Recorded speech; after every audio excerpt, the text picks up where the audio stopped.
ಹರಿ ಓಂ ಗುರುಭ್ಯೋ ನಮಃ. ಆತ್ಮೀಯರಿಗೂ ಕೂಡ ನಮಸ್ಕಾರ. 2025 ನೂತನ ವರ್ಷ ತಮ್ಮೆಲ್ಲರಿಗೂ ಸಹ ಶುಭಾಶಯಗಳು. ನೋಡಿ, ಈ 2025ನೇ ವರ್ಷಕ್ಕೆ ಪ್ರತಿಯೊಬ್ಬರೂ ಸಹ ಈ ಶುಭಾಶಯಗಳೊಂದಿಗೆ ಶುಭವನ್ನು ಹಾರೈಸುವುದರ ಮುಖಾಂತರ ವರ್ಷ ಪೂರ್ತಿ ಎಲ್ಲ ಶುಭವನ್ನೇ ಬಯಸುವಂತಹದ್ದು, ಶುಭವನ್ನೇ ಪಡೀಬೇಕು ಅನ್ನುವಂತಹ ಒಂದು ಪ್ರಯತ್ನ ಪ್ರತಿಯೊಬ್ಬ ವ್ಯಕ್ತಿನಲ್ಲಿ ಕೂಡ ಇರುತ್ತೆ. ಹಾಗಾಗಿ ಒಬ್ಬರು ಮತ್ತೊಬ್ಬರಿಗೆ ಹೇಳ್ಕೊಳ್ಳುವಂಥ ಈ ಶುಭಾಶಯಗಳನ್ನು ನಾವು ಈ ವರ್ಷ ಪೂರ್ತಿ ಪಡೆಯೋಣ ಅನ್ನುವಂತಹದ್ದು ನಮಗೆ ಮಹತ್ ಆಸೆ ಇರ್ತಕ್ಕಂತಹದ್ದು. ಅದನ್ನು ನೆರವೇರಿಸ್ಕೋಬೇಕು ಅಂತಂದರೆ ಗ್ರಹಗಳ ಒಂದು ಸ್ಥಿತಿ ಗತಿ ಚಲನೆ, ಅವು ಒಂದು ಗ್ರಹಗಳು ಯಾವ ರೀತಿಯ ಪ್ರಭಾವ ಬರುತ್ತೆ ಅನ್ನುವಂಥದ್ದು ನಾವು ನೋಡ್ತೀವಿ. ಅದು ಮುಖ್ಯವಾಗಿ ದ್ವಾದಶ ರಾಶಿಗಳಲ್ಲಿ ಪ್ರಮುಖವಾಗಿ ಇವತ್ತಿನ ಒಂದು ವಿಷಯ ಕುಂಭರಾಶಿಯವರಿಗೆ ಯಾವ ರೀತಿ ಇರುತ್ತೆ ನೋಡಿ. ಕುಂಭರಾಶಿಯವರು ನಿಮ್ಮ ರಾಶಿಗೆ ಯಾವ ರೀತಿ ಈ ಒಂದು ಗ್ರಹಗಳ ಒಂದು ಬದಲಾವಣೆಯಿಂದ ಈ ವರ್ಷ ಪೂರ್ತಿ ಪ್ರತಿಫಲನ ಪಡೆಯುವಂತಹ ಅವಕಾಶಗಳಿದೆ, ಶುಭಾಶುಭಗಳೇನಿರುತ್ತೆ, ಅದಕ್ಕೆ ಪ್ರತಿಫಲ ಏನು ಮಾಡ್ಕೋಬೇಕು ಅನ್ನುವಂಥದ್ದನ್ನು ಗಮನಿಸೋಣ. ನೋಡಿ, ಕುಂಭರಾಶಿಯವರು ನಿಮ್ಮ ರಾಶಿಯಿಂದ ಚತುರ್ಥ ಭಾಗದಲ್ಲಿ ಗುರು ಸಂಚಾರ ನಡೀತಾ ಇರ್ತಕ್ಕಂತಹದ್ದು. ವೃಷಭ ರಾಶಿಯಲ್ಲಿ ಸುಮಾರು ಒಂದು 6-7 ತಿಂಗಳಿಂದ ಸಂಚಾರದಲ್ಲಿರ್ತಕ್ಕಂತಹದ್ದು. ಹಾಗಾಗಿ ಈ ಒಂದು ಗುರುವಿನ ಸಂಚಾರ ನಿಮಗೆ ಮನೆ ಕಡೆ ಅಭಿವೃದ್ಧಿದಾಯಕವಾದಂಥ ಫಲಗಳನ್ನು, ನಿಮಗೆ ಸದೃಢವಾದಂತಹ ಪ್ರಯತ್ನಗಳನ್ನು, ವಿಶೇಷವಾದಂತಹ ಧನಪ್ರಾಪ್ತಿ ಯೋಗ, ಐಶ್ವರ್ಯ ಯೋಗ ಪ್ರಾಪ್ತಿ ಇವೆಲ್ಲವೂ ಕೂಡ ಪಡೆಯೋದಕ್ಕೆ ಅವಕಾಶಗಳು ಬಂದಿರುತ್ತೆ ಗುರುವಿನ ಸಂಚಾರದಿಂದ. ಗುರು ಬದಲಾವಣೆ ಆಗ್ತಾ ಇದ್ದಾನೆ. ಯಾವ ದಿನಾಂಕಕ್ಕೆ? ಮೇ 15ನೇ ತಾರೀಕಿಗೆ ಮಿಥುನ ರಾಶಿಗೆ ಪ್ರವೇಶ ಮಾಡ್ತಾನೆ. ವೃಷಭ ರಾಶಿಯಿಂದ ಮಿಥುನಕ್ಕೆ ಹೋಗ್ತಾ ಇರ್ತಕ್ಕಂತಹ ಗುರು ಏನು ಮಾಡ್ತಾನೆ, ನಿಮ್ಮ ರಾಶಿಗೆ ಯಾವ ರೀತಿ ಫಲ ಕೊಡ್ತಾನೆ ನೋಡಿ. ನಿಮಗೆ ಪಂಚಮ ಸ್ಥಾನ ಪೂರ್ವ ಪುಣ್ಯ ಸ್ಥಾನದಲ್ಲಿ ವಿಶೇಷವಾದಂತಹ ಯೋಗ ಪ್ರಾಪ್ತಿ ಬಲಗಳು, ಹಿಂದಿನ ಜನ್ಮದ ಕೋರಿಕೆಗಳೆಲ್ಲವೂ ಸಹ ನೀವು ನೆರವೇರಿಸ್ಕೊಳ್ಳುವಂತಹ ಅವಕಾಶ. ಮತ್ತು ಬುಧನ ಮನೆಯಲ್ಲಿ ಗುರು ಸಂಚಾರ ಯಾವ ರೀತಿ ಇರುತ್ತೆ ನೋಡಿ. ಮನೆ ಕಟ್ಟುವಂತಹ ಯೋಗ ಭಾಗ್ಯ, ಮತ್ತು ಒಳ್ಳೆ ಹೊಸದಾಗಿ ಮದುವೆ ಆಗಿರ್ತಕ್ಕಂಥವ್ರಿಗೆ ಒಳ್ಳೆಯ ಸಂತಾನ ಪ್ರಾಪ್ತಿ, ಸುಖ ಸಂತಾನ ಪ್ರಾಪ್ತಿ ಆಗುವಂತಹ ಯೋಗ ಭಾಗ್ಯ, ಒಳ್ಳೆಯ ಮಕ್ಕಳು ಜನಿಸುವಂತಹದ್ದು ಈ ಒಂದು ಸಮಯದಲ್ಲಿ 1 ವರ್ಷಗಳ ಕಾಲ ಇರ್ತದೆ. ಸುಮಾರು 12 ತಿಂಗಳಲ್ಲಿ ಗುರು ಒಂದು ರಾಶಿಯಿಂದ ಮತ್ತೊಂದು ರಾಶಿಗೆ ಹೋಗಬೇಕು ಅಂತಂದರೆ ಸಮಯ ತಗೊತಾನೆ. ಹಾಗಾಗಿ ಮಿಥುನ ರಾಶಿಯಲ್ಲೇ 1 ವರ್ಷ ಕಾಲ ಇರುವಂತಹ ಬಲ ನಿಮಗೆ ತುಂಬ ಅತ್ಯುತ್ತಮವಾಗಿರುತ್ತೆ.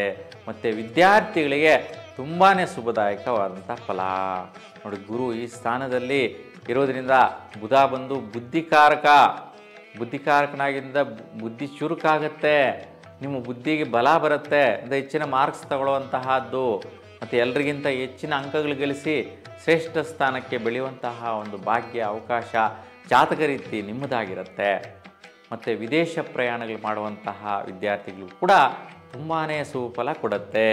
ಅಂದರೆ ಅಬ್ರಾಡ್ಗೆ ಹೋಗಿ ವಿದ್ಯಾಭ್ಯಾಸನ ಮಾಡುವಂತಹ ಅವರಿಗೆ, ಏಕೆಂದರೆ ಏಪ್ರಿಲ್ ಮೇಗೆಲ್ಲ ಎಜುಕೇಷನ್ಗಳು ಮುಗಿದಿರುತ್ತೆ, ಎಕ್ಸಾಮ್ಗಳು ಬರೆದಿರ್ತಾರೆ, ರಿಸಲ್ಟ್ ಬರುತ್ತೆ. ಆನಂತರದ ದಿನಗಳು ಅಂದರೆ ಗುರು ನಿಮಗೆ ಈ ರೀತಿಯ ಒಂದು ಫಲ ಕೊಡ್ತಾನೆ, ಅಬ್ರಾಡ್ಗೆ ಹೋಗುವಂತಹ ಬಲ ಮೇ 15ರ ನಂತರದ ದಿನಗಳಲ್ಲಿ. ಹಾಗಾಗಿ ಶುಭದಾಯಕವಾದ ಫಲ ಇದೆ, ಉತ್ತಮವಾಗಿದೆ. ವಿದ್ಯಾರ್ಥಿಗಳು ಕೂಡ ಒಳ್ಳೆಯ ರೀತಿಯ ಒಂದು ಯೋಗ ಭಾಗ್ಯಗಳನ್ನ ನೋಡುವಂತಹದ್ದು ನಿಮ್ಮದಾಗಿರುತ್ತೆ. ಇನ್ನು ನಿಮ್ಮ ರಾಶಿಯವರಿಗೆ ಸುಮಾರು ಒಂದು 4.5 ವರ್ಷ 5 ವರ್ಷಗಳಿಂದ 7.5 ನಡೀತಾ ಇದೆ. ಅಂದರೆ 7.5 ಅಂದರೆ ಶನಿಯ ಸಂಚಾರ ಬಂದಿರತಕ್ಕಂಥದ್ದು. ರಾಶಿನ ಹಿಂದಿನ ಮನೆ ಅಂದರೆ ಕುಂಭರಾಶಿಯಲ್ಲಿ ಇರ್ತಕ್ಕಂಥ ನಿಮಗೆ ನಿಮ್ಮ ರಾಶಿನ ಹಿಂದಿನ ಮನೆ ಮಕರ ರಾಶಿಗೆ 2.5 ವರ್ಷ ಬಂದಾಗ, ಮತ್ತು ಈಗ ನಿಮ್ಮ ರಾಶಿಯಲ್ಲೇ ಸುಮಾರು ಒಂದು 2 ವರ್ಷಗಳಿಂದ ಸಂಚಾರದಲ್ಲಿದ್ದಾನೆ. ಹಾಗಾಗಿ ಹೆಚ್ಚು ಕಮ್ಮಿ 4-5 ವರ್ಷಗಳಿಂದ 7.5 ನಡೀತಾ ಇದೆ. ಈ 7.5ಇಂದ ಸ್ವಲ್ಪ ಚಿಂತೆ, ಯೋಚನೆ, ಒತ್ತಡ, ಟೆನ್ಷನ್ಸು, ಪ್ರೆಷರ್ಸು, ತುಂಬ ದೀರ್ಘಕಾಲಿಕವಾದಂತಹ ಭಾರಗಳನ್ನ, ಜವಾಬ್ದಾರಿಗಳನ್ನ ಹೊರಿಸುವಂತಹ ಒಂದು ಕಾರ್ಯಗಳು ನಿಮ್ಮದಾಗಿರುತ್ತೆ ಕುಂಭರಾಶಿಯವರಿಗೆ. ಹಾಗಾಗಿ ಈ 4-5 ವರ್ಷಗಳಿಂದ ನೀವು ಬಹಳಷ್ಟು ಟೆನ್ಷನ್ಸ್ ಪಡ್ತಾ ಇರ್ತೀರಾ, ಒತ್ತಡ ಪಡ್ತಾ ಇರ್ತೀರಾ, ಯೋಚನೆ ಮಾಡ್ತಾ ಇರ್ತೀರಾ, ಯಾವುದ್ಯಾವುದೋ ಕೆಲಸಗಳು ಆಗಬೇಕು ಅಂದ್ಕೊತಾ ಇರ್ತೀರಾ. ಅವೆಲ್ಲವೂ ಸಹ ನಿಧಾನ ಆಗ್ತಾಯಿದೆ, ಲೇಟ್ ಆಗ್ತಾಯಿದೆ. ಹಾಗೆ ಈ ಒಂದು ಇನ್ನೂ ಒಂದು ಪ್ರತಿಫಲ ಮುಂದಕ್ಕೆ ಹೋಗುವಂತಹದ್ದು. ಶನಿ ನಿಮ್ಮ ರಾಶಿಯಿಂದ, ನಿಮ್ಮ ಜನ್ಮರಾಶಿಯಿಂದ, ಯಾಕೆಂದರೆ ಜನ್ಮರಾಶಿಗೆ ಬಂದಾಗ ಸ್ವಲ್ಪ ಒತ್ತಡ, ಪ್ರೆಷರು, ಟೆನ್ಷನ್ ಜಾಸ್ತಿ ಇರುತ್ತೆ. ಈ ಹಿಂದೆ ಖರ್ಚುಗಳು ಜಾಸ್ತಿ ಆಗಿರುತ್ತೆ. ಈಗ ಮಾರ್ಚ್ 29ನೇ ತಾರೀಕಿಗೆ ಶನಿ ಮೀನ ರಾಶಿಗೆ ಪ್ರವೇಶ ಮಾಡ್ತಾನೆ. ಮೀನ ರಾಶಿಗೆ ಹೋದಂತಹ ಶನಿಯ ಬಲ ವಿಶೇಷವಾಗಿ ಇದೇ ರೀತಿ ಶನಿಯ ಪ್ರಭಾವ, ಒತ್ತಡ, ಟೆನ್ಷನ್ಸ್ ಇದ್ದರೂ ಸಹ ದುಡ್ಡು ಕಾಸು ವ್ಯವಹಾರ ವಿಚಾರದಲ್ಲಿ ಉತ್ತಮವಾದ ಫಲ ಕೊಡ್ತಾನೆ. ಜೊತೆಗೆ ಆ ಒಂದು ಮೀನ ರಾಶಾಧಿಪತಿ ಗುರುಗೆ ಮತ್ತು ಶನಿಗೆ ಮಿತ್ರ ಭಾವ ಇರೋದ್ರಿಂದ ಶುಭ ಫಲದಾಯಕವಾದಂಥ ಫಲ ಇರುತ್ತೆ. ವಿಶೇಷವಾಗಿ ಶ್ರೇಷ್ಠತರವಾದಂತಹ ಕಾರ್ಯಗಳನ್ನು ಜಯಿಸುವಂತಹದ್ದು, ಉನ್ನತ ಸ್ಥಾನಕ್ಕೆ ಬೆಳೆಯುವಂತಹದ್ದು, ಒಳ್ಳೆ ಲೀಡರ್ ಆಗುವಂತಹದ್ದು, ಸೊಸೈಟಿಯಲ್ಲಿ ಘನತೆ ಗೌರವ ಸ್ಥಾನಗಳನ್ನು ಪಡೆಯುವಂತಹ ಯೋಗ ನಿಮ್ಮ ರಾಶಿಗೆ ಬರುತ್ತೆ. ಹಾಗಾಗಿ ಈ ಒಂದು ಫಲ ಕೂಡ ನಿಮಗೆ 7.5 ನಡೀತಾ ಇದ್ರೂ ಕೂಡ ಒಳ್ಳೆಯ ರೀತಿ ಫಲ ಇದೆ. ಆದರೂ ಸ್ವಲ್ಪ ಶನಿ ಶಾಂತಿ, ಶನಿ ದರ್ಶನ ಮಾಡಿ, ಶನೇಶ್ವರ ಸ್ವಾಮಿ ದೇವಾಲಯದ ಹತ್ರ ಎಳ್ಳು ಬತ್ತಿ ಬೆಳೆಸ್ಕೊಂಡು ಬನ್ನಿ. ನಿಮಗೆ ಯಾವುದೇ ರೀತಿ ಒಂದು ಒತ್ತಡಗಳು, ಟೆನ್ಷನ್ಗಳು ಬರಲ್ಲ. ಚಿಂತೆ ಸಮಸ್ಯೆಗಳಿಂದ ದೂರ ಉಳಿತೀರಾ, ಶುಭದಾಯಕವಾದ ಫಲನ ಪಡಿತೀರಾ. ಇನ್ನು ರಾಹು ಪ್ರಭಾವ ನಡೀತಾ ಇರ್ತಕ್ಕಂತಹದ್ದು ಸ್ವಲ್ಪ ದುಡ್ಡು ಕಾಸು ವಿಚಾರದಲ್ಲಿ ಸ್ವಲ್ಪ ನಿಧಾನ, ಲೇಟು, ರಿವರ್ಸ್ ಆಗಿದೆ. ಈ ಒಂದು ವೈಪರೀತ್ಯ ಮೇ 30ನೇ ತಾರೀಕುವರೆಗೂ ಕೂಡ ಸ್ವಲ್ಪ ಮುಂದುವರಿಯುತ್ತೆ. ರಾಹು ಪ್ರಭಾವ ಈ ರೀತಿ ಮಾಡ್ತಾನೆ. ಸೊ ಮೇ 30ರ ನಂತರ ನಿಮ್ಮ ರಾಶಿಗೆ ಪ್ರವೇಶ ಮಾಡ್ತಾನೆ, ನಿಮ್ಮ ಜನ್ಮ ರಾಶಿಗೆ ಬರ್ತಾನೆ. ಅವಾಗ ನೋಡಿ ಎಷ್ಟು ಭಾರ ಹೊತ್ಕೋಬೇಕು. ನಿಮ್ಮ ರಾಶಿಗೆ ಯಾರೋ ಒಬ್ಬ ವ್ಯಕ್ತಿ ಬಂದರು, ಯಾರೋ ಒಬ್ಬರು ಮನೆಗೆ ಬಂದರು ಅಂದರೆ ಸ್ವಲ್ಪ ನೀವು ಏನಲ್ಲ ಅವ್ರಿಗೆ ಕೊಡಬೇಕಪ್ಪ, ಏನು ಅವ್ರನ್ನ ಉಪಚರಿಸ್ಬೇಕಪ್ಪ, ಯಾವ ರೀತಿ ಮಾತಾಡಬೇಕಪ್ಪ ಅನ್ನುವಂತಹದ್ದೊಂದು ಸ್ವಲ್ಪ ತಲೆಮಲ ಆಗ್ತಾ ಇರತ್ತೆ. ಆ ರೀತಿ ರಾಹು ಬರ್ತಾ ಇದ್ದಾನೆ. ರಾಹು ಅಂತಂದರೆ ಸ್ವಲ್ಪ ಭಯ ಬೀಳೋ ರೀತಿಯಲ್ಲ. ಯಾಕೆಂತಂದರೆ ರಾಹು ಕೇತು ಗ್ರಹಗಳು ದುಷ್ಟಗ್ರಹಗಳು ಅಂತೀವಿ, ಪೀಡಗ್ರಹಗಳು ಅಂತೀವಿ. ಯಾಕೆಂತಂದರೆ ವೈಜ್ಞಾನಿಕವಾಗಿ ಆಂಟಿ ಕ್ಲಾಕ್ ವೈಸ್ ಸುತ್ತುವಂಥ ಗ್ರಹಗಳಿವೆರಡೂ ಕೂಡ. ಆದ್ದರಿಂದ ರಾಹು ಬರ್ತಾ ಇರ್ತಕ್ಕಂಥ ಸ್ಥಿತಿ ಸ್ವಲ್ಪ ನಿಮಗೆ ರಿವರ್ಸ್ಗಳಾಗುವಂಥ ಸಾಧ್ಯತೆ, ವೈಯಕ್ತಿಕವಾದಂತಹ ಅಭಿಪ್ರಾಯಗಳು, ನಿರ್ಣಯಗಳು, ನಿಮ್ಮ ದೃಢ ಸಂಕಲ್ಪಗಳು ಸ್ವಲ್ಪ ನಿಧಾನ ಆಗುತ್ತೆ, ಲೇಟ್ ಆಗುತ್ತೆ, ಸ್ಲೋ ಆಗುತ್ತೆ. ಹಾಗಾಗಿ ನೀವು ಪುಣ್ಯಸ್ಥಳದಲ್ಲಿ ನೀವು ಈ ಒಂದು ದುರ್ಗಾ ಮಾತೆಯ ದರ್ಶನ ಮಾಡಿ, ಅಲ್ಲಿ ದುರ್ಗಾ ಶಾಂತಿ ಹೋಮಗಳನ್ನು ಮಾಡಿಸಿ ತುಂಬ ಶುಭದಾಯಕವಾದಂಥ ಫಲವನ್ನು ಪಡೆಯಬಹುದಾಗಿರುತ್ತೆ. ಯಾಕೆಂತಂದರೆ ರಾಹುಗ್ರಹಕ್ಕೆ ಆದಿ ದೇವತೆ ಒಂದು ದುರ್ಗಾದೇವಿ. ಅದಕ್ಕೆ ಪುಣ್ಯಸ್ಥಳದಲ್ಲಿ ಹೋಗಿ ನೀವು ಬಂದರೆ ಸಾಕು, ಆ ಎನರ್ಜಿ ಪೂರ್ತಿ ನಿಮಗೆ ಈ 1.5 ವರ್ಷಗಳ ಕಾಲ ಇರುತ್ತೆ.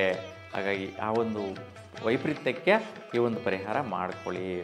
ಇನ್ನು ನಿಮಗೆ ಒಂದು ಕೇತು ಪ್ರಭಾವ ಆರೋಗ್ಯ ಪರಿಸ್ಥಿತಿಯಲ್ಲಿ ವೈಪರೀತ್ಯ ಕೊಟ್ಟಿತ್ತು.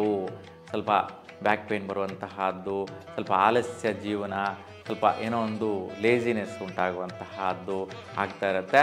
ಮತ್ತು ಸ್ವಲ್ಪ ನರ್ವ್ ಸಿಸ್ಟಮ್, ನರದ ದೌರ್ಬಲ್ಯತೆಗಳು ಉಂಟಾಗುವಂತಹದ್ದು, ಈ ಒಂದು ವೈಪರೀತ್ಯಗಳು, ಒತ್ತಡಗಳು, ಟೆನ್ಷನ್ಗಳು ಆರೋಗ್ಯದಲ್ಲಿ ಸ್ವಲ್ಪ ಕೈ ಕೊಟ್ಟಿರ್ತಕ್ಕಂಥದ್ದು ಬಂದಿರುತ್ತೆ, ಕಷ್ಟಗಳಿಂದ ಕೂಡಿರುತ್ತೆ. ಇದು ಕೂಡ ಮೇ 30ಗೆ ಈ ಒಂದು ಕೇತು ಸಿಂಹರಾಶಿಗೆ ಪ್ರವೇಶ ಮಾಡೋದರಿಂದ ನಿಮ್ಮ ರಾಶಿಯಿಂದ 7ನೇ ಸ್ಥಾನದಲ್ಲಿರ್ತಾನೆ. ಹಾಗಾಗಿ ಯಾರೆಲ್ಲ ಕುಂಭರಾಶಿಯವರಿದ್ದೀರಾ, ನಿಮಗೆ ಮೇ 30ರ ನಂತರ ಮುಂದಿನ 1.5 ವರ್ಷಗಳ ಕಾಲ ಅಂದರೆ 18 ತಿಂಗಳ ಕಾಲ ಈ ಒಂದು ಸರ್ಪದೋಷದ ಪ್ರಭಾವದಲ್ಲಿ ಇರ್ತೀರಾ. ಹಾಗಾಗಿ ಇದನ್ನು ನಾಗದೋಷ ಅಂತೇಳಿ ಹೇಳ್ತೀವಿ. ಹಾಗೆ ನಾಗದೋಷದ ಪ್ರಭಾವ, ಸರ್ಪದೋಷದ ಪ್ರಭಾವ ನಿಮ್ಮ ರಾಶಿಯ ಮೇಲೆ ಮೇ 30ರ ನಂತರ ಬರುವಂತಹದ್ದು ಹೆಚ್ಚಿನ ಸ್ಥಿತಿ ಇರುತ್ತೆ. ಆವಾಗ ನೀವು ಕಂಪಲ್ಸರಿ ನೀವು ಕಾಲಸಿಗೆ ಹೋಗಿ ರಾಹುಕೇತು ಶಾಂತಿ ಮಾಡಿಸ್ಕೊಳ್ಳಿ. ಇಲ್ಲ ನಿಮ್ಗೆ ಅನುಕೂಲ ಇರ್ತಕ್ಕಂಥ ನಾಗದೇವರುಗಳ ದರ್ಶನ ಮಾಡಿ ಶುಭದಾಯಕವಾದ ಫಲನ ಪಡಿತೀರಾ. ವಿಶೇಷವಾಗಿ ಏನಕ್ಕೆ ತೊಂದರೆ ಕೊಡುತ್ತೆ ಅಂದರೆ ವಿವಾಹ ಆಗುವಂತಹವ್ರಿಗೆ ನಿಧಾನ ಮಾಡುತ್ತೆ, ಲೇಟ್ ಮಾಡುತ್ತೆ. ಇಲ್ಲ ಇನ್ ಕೇಸು ಒತ್ತಡದಿಂದ ಫೋರ್ಸಿಂದ ಮದುವೆ ಮಾಡಿಬಿಟ್ರಿ ಅಂತ ಇಟ್ಕೊಳ್ಳಿ, ಅವರು ಕೇಸು ಕೋರ್ಟು ಒಂದು ಡೈವರ್ಸ್ಗೆ ಹೋಗುವಂಥ ಸ್ಥಿತಿ ಬರುತ್ತೆ. ಅನ್ಯೋನ್ಯತೆ ಇರೋದಿಲ್ಲ, ವೈಪರೀತ್ಯದಿಂದ ಕೂಡಿರುತ್ತೆ. ಇಂತಹ ಒಂದು ಸಮಯಗಳನ್ನೆಲ್ಲ ಗಮನಿಸಬೇಕು. ಯಾವಂದರೆ ಅವಾಗ ವಯಸ್ಸಿಗೆ ಬಂದಿದ್ದಾರೆ ಅಂತ ಮದುವೆ ಮಾಡಿಸ್ಬಿಡೋದು ಹೆಚ್ಚಲ್ಲ. ಆ ಸಮಯ ಕಾಲ ಏನಿದೆ ಅಂತ ನೋಡ್ಕೋಬೇಕು. ಇಲ್ಲ ಕೆಟ್ಟ ಕಾಲ ಆಯಿತಾ ಪರಿಹಾರ ಮಾಡಿಬಿಟ್ಟು ಮುಂದುವರಿಯಬೇಕಾಗಿರುತ್ತೆ. ಯಾಕೆಂದರೆ ಬಹಳ ಜನ ಒಂದು ಕೋಟಿ ಖರ್ಚಾದರೆ ಒಂದು ಪ್ರಾಕ್ಟಿಕಲ್ಲಾಗಿ ಒಂದು ಪ್ರಾಯೋಗಿಕವಾಗಿ ಖರ್ಚು ಮಾಡ್ತಾರೆ. ಲಕ್ಷಗಳು ಬಂದರೂ ಕೂಡ ಬಾಧೆ ಬೀರ್ತಾರೆ, ಒಂದು ಹಾಸ್ಪಿಟಲ್ ಟ್ರೀಟ್ಮೆಂಟ್ಗಳು ಪಡಿತಾರೆ. ಗ್ರಹದೋಷಗಳು ಪರಿಹಾರ ಮಾಡ್ಕೊಳ್ಳೋಕ್ಕೆ ₹100 ಖರ್ಚು ಮಾಡಿದ್ರೆ ಸಾಕು. ನಿಮ್ಮ ಸುತ್ತಲೂ ಇರ್ತಕ್ಕಂಥ ಗಿಡ, ಮರ, ಬಳ್ಳಿಗಳು, ಧಾನ್ಯ ಪೂಜೆ, ಒಂದು ದೀಪ ಪೂಜೆ ಇಂಥವುಗಳಿಂದ ಪರಿಹಾರ ಮಾಡ್ಕೊಳ್ಳೋವಂಥ ಅವಕಾಶ ಇರುತ್ತೆ, ಮಾಡ್ಕೊಳ್ಳೋದಿಲ್ಲ. ಹಾಗಾಗಿ ಈ ಒಂದು ರಾಹು ಕೇತು ಮಾತ್ರ ಈಗ ಸ್ವಲ್ಪ ಸರ್ಪದೋಷದ ಪ್ರಭಾವಕ್ಕೆ ಬರುವಂತಹದ್ದಿರುತ್ತೆ. 1.5 ವರ್ಷಗಳ ಕಾಲ ಜಾಗೃತಿಯಿಂದ ವ್ಯವಹಾರಗಳು ಮಾಡ್ಕೊಂಡು ಹೋಗಿ ತುಂಬ ಶುಭದಾಯಕವಾದ ಫಲ ಸಿಗ್ತೀರಿ. ಯಾಕಂದರೆ ಕೆಲವೊಂದು ಇಕ್ಕಟ್ಟಲ್ಲಿ ಸಿಕ್ಕಾಕೊಂಡು ಬಿಡುವಂಥ ಸ್ಥಿತಿಗಳು ಬರುತ್ತೆ ವ್ಯವಹಾರಗಳಲ್ಲಿ, ಕೆಲಸಗಳಲ್ಲಿ. ಹಾಗಾಗಿ ಈ ಒಂದು ಪರಿಹಾರ ಮಾಡಿ ಈ ಒಂದು ವರ್ಷ ಪೂರ್ತಿ ಶುಭದಾಯಕವಾದ ಫಲನ ಎಲ್ಲರೂ ಪಡೀಲಿ ಅಂತ ಭಗವಂತನಲ್ಲಿ ಪ್ರಾರ್ಥಿಸ. ಎಲ್ರಿಗೂ ಶುಭವಾಗಲಿ. ನಮಸ್ಕಾರ.